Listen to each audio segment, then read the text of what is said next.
Hello, tech leaders. I'm Carol Palombini, psychologist and tech leadership coach, and this is my podcast, TechMind Insights. My mission is to be the change agent for tech leaders grappling with communication issues, imposter syndrome, burnout, and the complexities of the leadership role. In this show, I interview leaders and consultants working in the tech space to provide you with real-world insights into the challenges of leadership. If you want to be part of the show or have questions you want me to ask my guests, send me an email or a DM on LinkedIn. And today, my guest is Olga Burdukovskaya. Olga, welcome to my podcast. Thank you for being my guest today. And I would like you to introduce yourself a little bit to our audience and tell us a bit about your founder's journey and about Perforator. Sure. Thank you for having me today here as well. I'm Olga Burdukovskaya. I am a co-founder and CEO in Perforator. This is a platform for website load testing, by the way. So about my journey, it's some kind of, not very basic story, but everybody has their stories. So my story, it was started after I decided to quit from my previous, let's say, job because I burned out. And yeah, this is a good topic, to discuss. So it was like 2020. I think it was end of 2020 when the pandemic started and we were, everybody had a pretty interesting time. So we decided with my husband that we would like, to open like company, to start startup. And he is my tech leader, he's my tech founder, and he's an idea generator, the guy who is, has a huge experience in tech, like almost 20 years. And also he is, of course, a very smart guy. So he had an idea based on his experience because he was working in a lot of, projects, a lot of some kind of industries, companies, all this stuff. And it was, idea about performance testing in his head because it was the problem usually that it's very expensive, it's very time consuming, and you need, expertise to do this. So he decided, to simplify everything. And he did. He actually did. So my part in all this story, I'm everything but tech. So like I'm non-tech founder, but I'm covering also very important part. It's marketing, sales, PR, kind of relationship with another, partners, everything but tech. And yeah, we have like business relationship and we have personal relationship. And it was pandemic time. So we were stuck in one apartment, let's say, so building our company, building our product, our technology, and building our relationship as well as a founders. And I mean, as a husband and wife as well. So yeah, this is how we started, it's like, maybe it's very short, but we need the whole time of the universe. You would like to discuss all the stuff.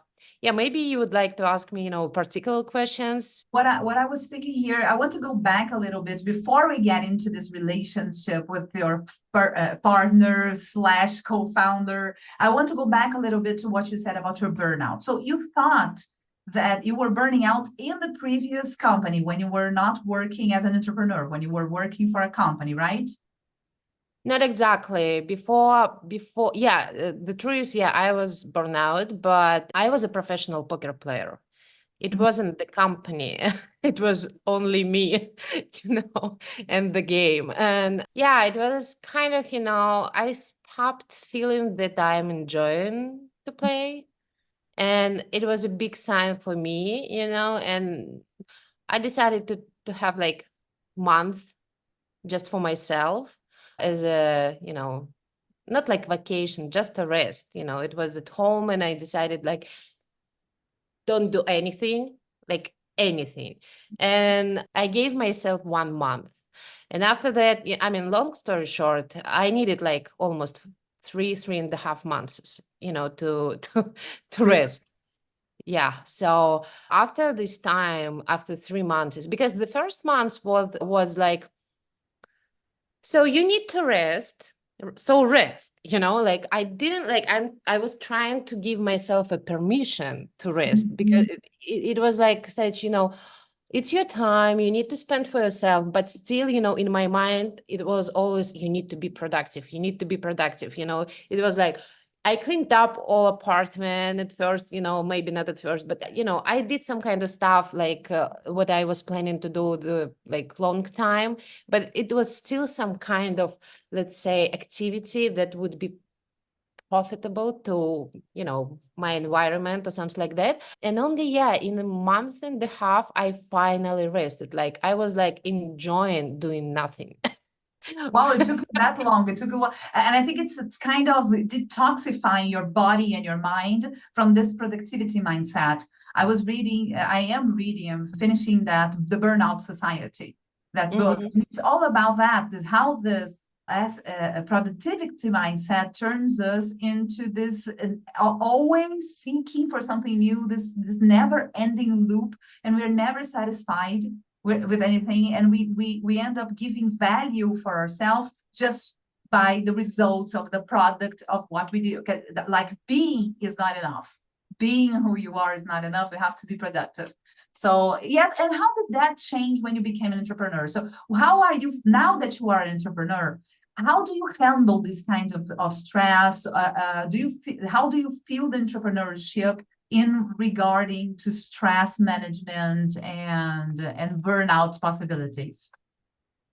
So I started focusing also, on my mental health, because it's very important. I mean, previously I also had therapists, but during this time when, internship, all this stuff with startup, when everything, especially in early stage, uncertain, and not in every field you have expertise, so you're constantly learning, it's a lot of pressure on you, it's, I mean, I enjoy this, but still it's not like, in the movies that you like, oh, I have an idea, let's make it, you make it and you have like a huge success.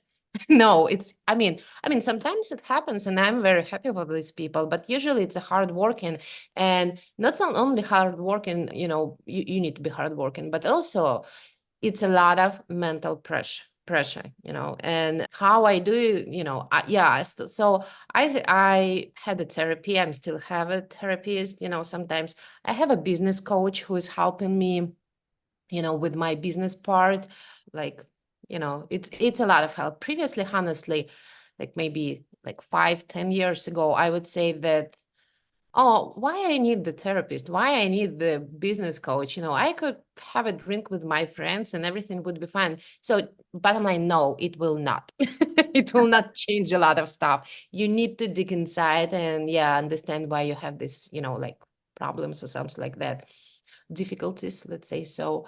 And business coach is very important. Career coach is very important. It changed a lot of in my life when I had a couple of sessions with a career coach. It helped a lot. And I would say in our journey with my co-founder, I usually call him co-founder when we're talking about business, it helped us. It's also a very important point. It helped us separate our business life and private life. And I would say that a lot of exercises, a lot of help from, like business coach helped us to build more successful paths in our business, more strong, let's say, fundamental things. Because I'm a part of a big community of startuppers here in Chicago. I'm based in Chicago, and I would say that a lot of us who have founders, we have a lot of interesting problems that we didn't even know that they exist, And this Happened is, with you? Did you see another side of your husband when you started working together? What were like the biggest surprises you had? oh, the biggest surprise. It's a good question. The biggest surprise, I think that it was that we still need to work on our business relationships, because you were thinking that, oh, I live with these guys, or let's say when you try to make business with friends, I mean, it's the same. Yeah. You think that, oh, I know this guy or I know this, person, And what kind of problems could be? I already know everything. No, you don't. You're right. I think that that's why you actually need someone, some outside perspective. That's what you were saying about the mentors and the coaches. So these people, they're not, but they won't be blinded by your previous experiences with those friends or those business partners or those partners that in life. So the external point of view and the exercises, like putting that on paper, right? You Yeah. think know the differences. You think when I coach this kind of this partnership, this discovery of the partnership, what I hear the most is that I would never imagine you would say that. So Yeah. when you have an exercise and you have each one, for instance, each one of them have to write down what you think the other one expects from you. Because this is one of the things that I like to work with my clients, because expectations are the foundation, like managing expectations is super important. And then when you look at that, and this is a business they're building together, and they were not specifically clear with expectations they had with each other. Did you go through this? Yeah, it was also, some kind of issue in our relationships, like business partners, that we didn't establish clearly where is responsibility of each other, because you're building business, we're first-time founders, we're, try and figure out, how do this, how do that, how to build, sales pipeline, how to do like marketing pipeline, all this stuff. And yeah, I mean, and we have a very techy product, and it's very important, to understand that, yeah, he is a tech founder. Yeah, I'm like in marketing, but in the same time, I can't build the marketing without help of tech guys, because we're selling the tech product. And where is this line, where, my responsibility is over and where is he started, and vice versa, and at first, because of these uncertain things, because I did not only marketing, I did also like tasting of our platform. I did a lot of stuff as well, not like marketing stuff. But in the same time, when you don't understand where you responsible, where is your power, let's say so, you start losing everything, like in your mind. It's like you're starting blaming yourself, you're starting blaming, your partner, because I thought you would do this, and he said, yeah, but I thought you would do this. And it's like, but after that we sat and we discussed who's, responsible. Of course, we make like decisions together, but still in some areas you need to have like the main voice, let's say so. Yes, the decision maker for each process, right? I think that one of the most important things is to get that clear to the task level, not just the Yeah. main thing, not just the big idea, not just it has to start with the purpose. So what is your purpose here? So in this case, your purpose of your husband is like to build the technical part of the product, and yours is like to sell this part of the product and to manage everything else. So there are two challenges that I see here. So he can be super concentrated in one thing, and you will have to divide yourself in a lot of different hats and learn a lot of different things. And still your work is going to be harder to see, less palpable than his work. And if you don't get to the responsibility level, if you don't get to the task levels, a lot of balls will drop in the end, don't you think? Yeah, absolutely. And also, it's very important thing that I would like to highlight. One of the exercises that we did together about our mission, vision, positioning, messaging, because we were thinking that we are on the same page, but it was the moment that we find out that, oh my God, you thinking that we are this, type of the product, let's say. So it's very wide, but try to understand me. And I was thinking another way. So what we did, we sat separately and did these exercises about mission, vision, positioning, messaging, branding, all this stuff. And after that, when we did, by ourselves, we we sat together and we were figure out, oh my God, we're not on the same page. And that's why we had such a lot of, difficulties in communication with each other, because we didn't realize that we actually see our product differently. So we sat together, we made our, positioning statement, like mission statement together. And right now it's so easier to communicate with each other, and so easy, to trust each other, that, oh, I know we are on the same page. I know that, you can do this, we can do this, and we're building this product for this, that, and that. And it was one of the open eyes exercise. And I would say that I highly recommend to have a coach, at least, for this exercise, at least. It's like starting point that you could realize that your co-founder is actually, really your co-founder, not just the guy who is like trying to build something that, you don't know. Yes, you're not working for them or they are working for you. It's like a partnership. It has to come Yeah. from this, like the collective intelligence of both of you together, not working as a group, but as a team, like with the synergy. And to put together the synergy, you have to be both working toward the same direction. And what I always like to use the metaphor for the mission statements as a compass. So just guide you, find your North Star. So if you have an argument with your co-founder, you can just ask the question, is this taking us closer or further from our mission? So the mission is always the guideline. So that is going to make the weight on the final decision.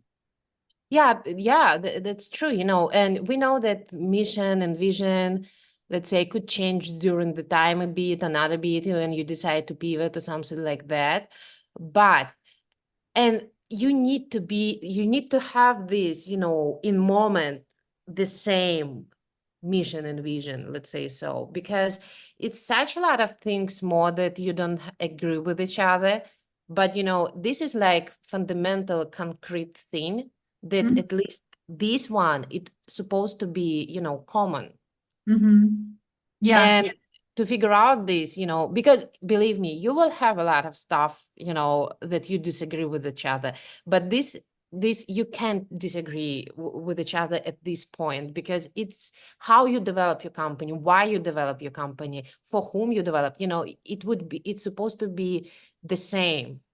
And it's time saving, because you will save a lot of time not arguing for things that you already decided from the start that was like a clashing personality points, for instance. One of the things I like to work with my clients is assessing their personality styles and in which ways they are complementary and in which ways they can clash with each other. So how communication can be difficult in which situations and when it's going to be hard for them. So if you already know that your co-founder needs more time than you to make decision, needs more data than you to make decision, you're not going to pressure them. That's not going to work, because they don't work under pressure like probably you do work under pressure. That's good for you, that's exciting, but it cannot be for your co-founder. And only this small situation can create a lot of conflict, and conflicts, they lead to the personal relationship. So especially when you're dealing with friends or your partner, I think you have to be extra careful with this. Yeah, extra careful. Yeah, absolutely right. Because it's very hard to not mix business and, personal relationship. But we have something more, in between as well. So it's not like here in the, let's say we go to the, date, we still could discuss our business. It's something, oh, bless you. It's something different that, in other people don't have, but, it's absolutely another story. The thing is that I think, we need to, it's like, let's say, a lot of people say that to find right co-founder, it's the same difficult as find the partner, like, husband or wife. And I would say, yeah, that's absolutely true, and you also need to remember that like in private relationship, you need to build your relationship and work on your relationship, to be like, to trust each other, to love each other. The same thing, in business relationship, it's still a relationship. And when it's at least two people in a relationship, you need to work on that, because better ask and understand and, agree or disagree or discuss and make, decision, rather than think, oh yeah, he will figure out, I will do this stuff right now and I will, some kind of it will go away. No, you in business, the same like in marriage, you need Yeah. to do, you need to work on that. And if you have a co-founder that is not your partner, you're probably going to spend more time with them than with your partner, because you spend most of your time at work. So it's a very strong relationship. I once had to mediate a conflict between two co-founders, and the thing that they had a very beautiful friendship before they became before started working together. They were each other's children's godparents, and they were almost like hating each other. They couldn't stand being in the same room just because of that, of not well aligned expectations. So they expected things that each other, they were not willing to give. And I worked with a lot of time with them because they already had a lot of grudges, a lot of hard feelings. But once we cleared that out and could get to the root of the situation, what I understood is that they had very basic conditions that they were not willing to give up, and they were clashing. That was impossible. One of them really wanted that the other one shared every decision. They decide everything together, and the other one would not allow that, because he expected the opposite. He expected blinded trust for his business decisions. So it was like impossible. So when you get to the core, so what is something, I always like to ask these questions for co-founders. What is the fundamental thing that you will not give up on, that is super important for you in this partnership? So if you don't have that common, there's nowhere else to go. There's no need to spend time taking another step, because the conflict will always go back to this, to the foundational. So one of them wanted to have the partnership experience, like being together in that. And the other one wanted them to work completely independently. Oh, wow. I mean, no, if you're a team, you're a team. You need to understand that, you need to respect, you need to trust. And sometimes it's hard because that, let's say this person doesn't have experience or expertise in such area, but he will be covering this part. And of course, you're afraid that, let's say, I mean, can I say this word, that he will fuck up, but you need to trust, sometimes you need to trust and just give away. We building this product together. There is no perfect way to build any kind of, you have your own way. You can use this and that, technique, some kind of another stuff, but still, we're not robots. And this is a point, that sometimes you just need to trust in your, partner's decisions. And if not, you can't control each other all the time. It's like, it's impossible. What's the point, And do you have any strategies for when, I don't know, when you disagree on something, or when you feel that the temperature is rising on a discussion? Do you have some kind of strategy to cool it down? Yeah, I mean, it's not like, 1, 2, 3 thing. It's like when we feel that something is going wrong, nobody would like step back, in the decisions. We usually see it like maybe in half an hour. Let's say we will go just, when the temperature is very high, we usually say, like, let's think about this, and after that, then usually it's like, yeah, maybe 20 minutes, so when you calm down, you provide information, why you decide, why you think it's the right decision, and you discuss it. I can't say it works every time, but it would be perfect world, but let's be, honest and realistic. Um, this is one thing what we usually do. We provide information why you think it's a right decision, based on what data you think it's a right decision. And sometimes, honestly, when you hear, the points why my co-founder decided it's a right decision, I could agree. Yeah. My decision actually wasn't the best. Maybe, sometimes it happens then somebody of us looking for short time decision. Yeah, like it would be the best in short time. But if we're talking about, and if we would like to have the company like, more than like short time, and your partner like create a decision that will be maybe not the perfect right now, but in distance, like for the long time, it would be much better. Yeah, I mean, that's why, it's very important to communicate with your partner, not like, no, I know better, because like whatever it is, because I was speaking with my mentor, or I was talking with, another founders of another startups, or maybe I read the article. It doesn't matter, you should talk with your partner and try to hear, this is very important. Try to hear the partner even when you disagree. Yeah, yeah. And sometimes another, technique, sometimes, we can, the temperature is very high. You still, arguing. And honestly, I don't know if it's like right strategy, but sometimes you give opportunity to make a mistake to another person. Oh, yeah. Just, if you could see, this mistake probably will not, crush your business. Of course not. But sometimes, you need to show the partner that you trust. You disagree, but you respect the decision that your partner made.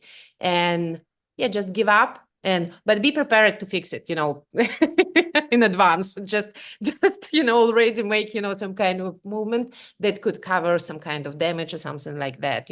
It's, And I and think that's something about not bringing back all the time also the past decisions, right? Because if you like decided to, okay, I don't agree with the decision, but let's follow it through because I respect your decision in the decision-making process. This is the last word is yours. But yeah, if you bring that back in later situations, like remember that time that you made that mistake and you keep bringing the mistake back, no, then no, no, no, it's going to no, harm the no. trust. I mean, no, this is a point as well. If you give up, you give up. You forget and forgive. That's it. You move forward. Because if you start, every time focusing on mistakes that your partner did, I mean, it's like, it would be like, this snowball that, it will destroy everything finally. If you, forgive, forgave, that's it, you move forward. Because of course we make a lot of mistakes. It's Yeah. not like, it's like in every way, I don't know. For example, maybe how, people who will be watching this podcast, they would like to, we're talking about, something hypothetical, but for example, my tech founder, he decided to build extra functionality. Yeah, it happening all the time in tech startups, but we didn't validate it with customer development, this functionality, if our customer will need it or not. Yeah. And it's like, I don't think it's necessary to build extra, especially, I mean, like this functionality, extra button or something like that. But he decided to spend time building this. So what I can do, like I would say that I don't think it's like necessary and productive and useful right now. I mean, the button is awesome, and in the future, of course, we will build it, but we need to focus what we could sell right now, not in the future, because we are not non-profit organization. We need to build only the features that we could sell right now. And I mean it's in our stage of the company. It could be different in another stages. But you know, it's like it's up to him finally, because he is a tech founder. And if he decided finally, no, I think it would be much better because yeah, we didn't make, you know, customer development about this functionality, but I have a great experience, like huge experience, almost 20 years, all this blah blah blah stuff. And okay, I mean, what I can do, you know, I could support and just try to sell it after that. You Yeah. know?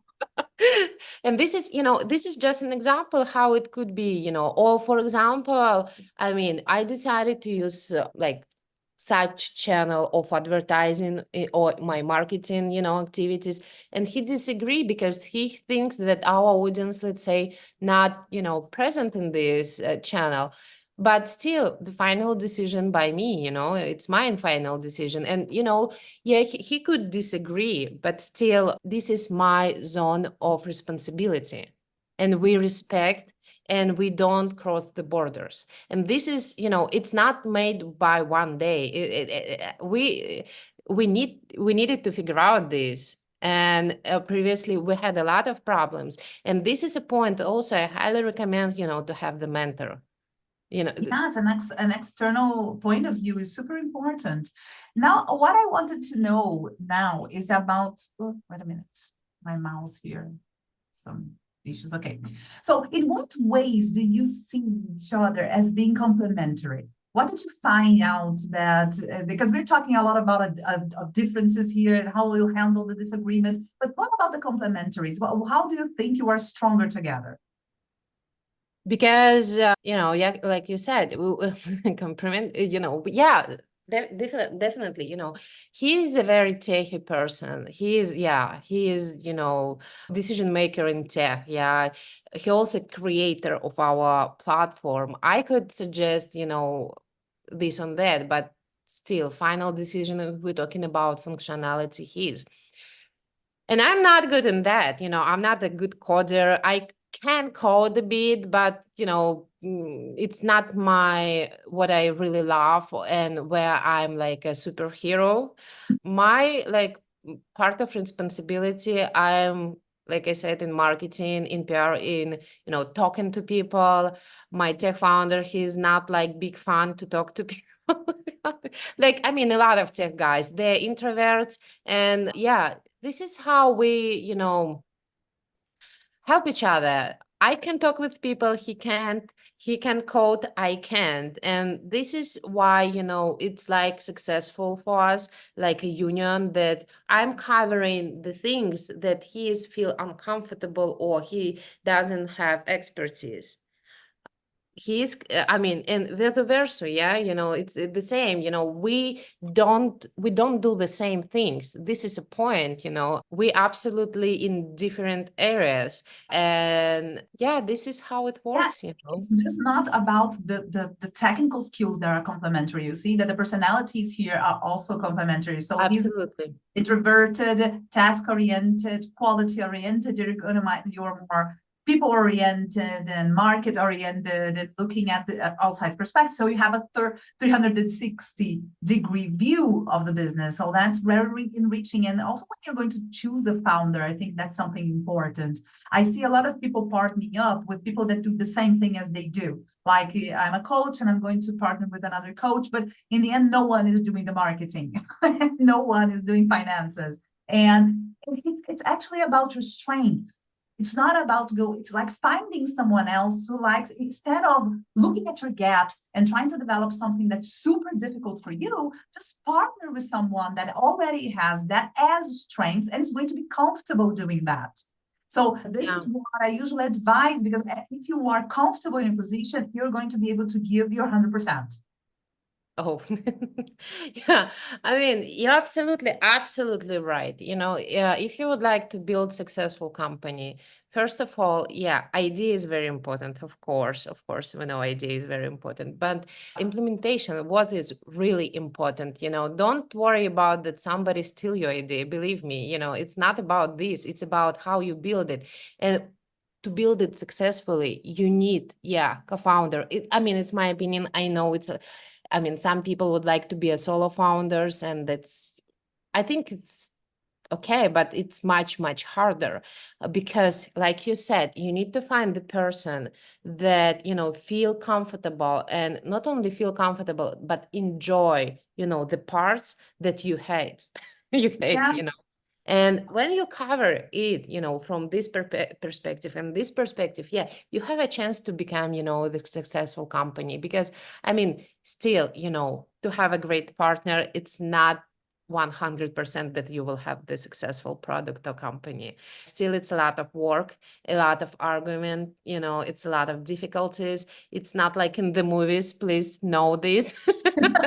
But, you need to enjoy this. And the part, where you doing the stuff you hate, you can find another person who will be enjoying this.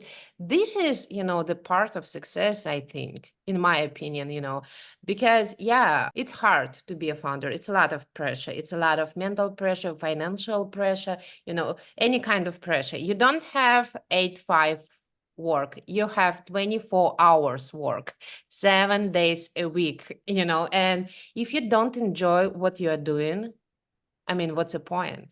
And the person you're doing it with, because you're going to spend a lot of time with this, you're going to have conflict, and you're going to have a lot of free time with this person as well, and you will have to enjoy and celebrate it together. So it's a long-term, like marriage. It's a long-term relationship, right? That you're going to establish with someone who has to do the things that really has to be complementary of you, and also the support, because we're talking here about mental health. And this partner, not also, we have the skills parts, the behavior part, but we have the supportive part, because it's going to be challenging for both of the founders, all the founders, sometimes it's more than two, to go through, to be resilient, to go through the obvious stress and obstacles that you're going to have in the way. So I think that in the end, what I love about what you're talking, so there's a couple of things that I want to take out and conclude here about our conversation. So one of the things that impressed me the most is, first, you are very open to talk about this, and you are super conscious about everything. One of the things that highlighted me, that's super difficult to find someone that started this by understanding the importance of the mission, vision, of the foundations of the relationship, even though you already married to that person. So you didn't took for granted that it was a different kind of relationship, and that you would have different kinds of challenges from now on. Another thing that I took from this is your way of seeing things, of adapting, of understanding the need to be flexible. So flexibility and empathy at the same time that you show how assertive you are and how you bring data, because data is something that it's going to be effective to convince a technical person to about your arguments, but at the same time you show a lot of empathy and understanding of his way of thinking. So I think this probably helps a lot your business relationship, not interfere that much with your personal relationship. So in the end, respect for each other's roles, like clear definition of the roles, and respect for these roles is fundamental for a good partnership, especially with your partner, in your case, with your husband. Yeah, absolutely. Yeah, So, you're right. and Olga, if people want to reach out to you, and I don't know, before that, do you have any book or podcast recommendation, something that you feel will empower maybe other women to find their entrepreneurial paths, or other leaders? I would say, yeah, I can recommend one book. I mean, this book is pretty old comparing with, how many books we have every year. Yeah. It's about startups, how to build, successful startup, at least, like at starting point. It's Steve Blank, The Lean Startup. Oh, no, not The Lean Startup. The Lean Startup. Oh my God, I think it's one of the best book was written about how to, validate your ideas, because it's usually the part that a lot of founders they don't understand at first. It's like first, it's the name of the book, The Four Steps to the Epiphany. It's Steve Blank, like I said. Yeah, it's about successful strategies, how to build successful product. This book changed a lot for me. I found a lot of mistakes that we made at first, and I wish every founder will read it, especially first-time founder. Just, if you would like to build the product, just to read the book, and you will avoid a lot of mistakes. Oh, so then I'll read it because I'm thinking about it, and it's I'm definitely going to put on my reading list. And if people want to reach out to you, how can they find you? I think we will put my email, on the, podcast. And also, of course, you can reach out me on LinkedIn. I'm always there. I'm trying to be active. Yeah, so I'll tag you on LinkedIn on the post that we're going to make, so people will be redirected to your profile, and I'll put your email on the description of the YouTube video. Yeah, feel free. I'm a very supportive. I mean, I like to help founders like I am, because yeah, it's very important, to help and spread the word, and yeah, at least for me, I would like, especially, women founders. Yeah, just feel free. Any kind of questions, even you think it's stupid, believe me, it not. It is not. It's never. It's just about listening to someone else's experience. It changes a lot of your perspective. So we are here because we met through Guildry, which is a mentorship community, that's been super helpful for both of us. And I encourage people to look for their communities and try to reach out and talk more, listen more to other people's experience instead of watching movies and thinking that life is like a Hollywood movie. It's not.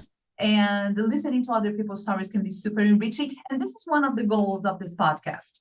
So I expect people to listen to this and understand that there are a lot of the behavioral side that you also have to take in consideration when you are finding a co-founder and building something together, especially when you are in a relationship with them.